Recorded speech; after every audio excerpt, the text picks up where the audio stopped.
వందనాలు. మనం ఒలీవ కొండ మీద నుంచి మనం మోరియా కొండ దగ్గరికి వెళ్తున్నాము. మనకు ఎదురుగా కనిపించేదే మోరియా కొండ. ఇక్కడే అబ్రహాము గారు తన కుమారుడైన ఇస్సాకుని బలిగా ఇవ్వబోయిన స్థలం ఈ స్థలం.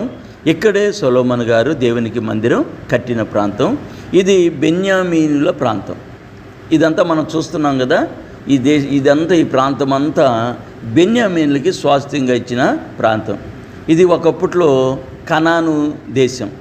ఈ కనాను దేశానికి దేవుడు అబ్రహాము గారిని పిలిచి, ఇదిగో ఈ ప్రాంతం అంతా చూపించి, ఇది నీకు నీ పిల్లలకి నేను ఇస్తాను, కనాను యొక్క పాపము పరిపక్వం అయినప్పుడు ఖచ్చితంగా మీకు ఇస్తానని దేవుడు వాగ్దానం చేసినాడు. కాబట్టి వాగ్దాన భూమి ఇది, దేవుడు కోరుకున్నటువంటి ప్రాంతం. ఈ ప్రాంతంలో కనానీయులు నివసిస్తూ ఉండేవాళ్ళు.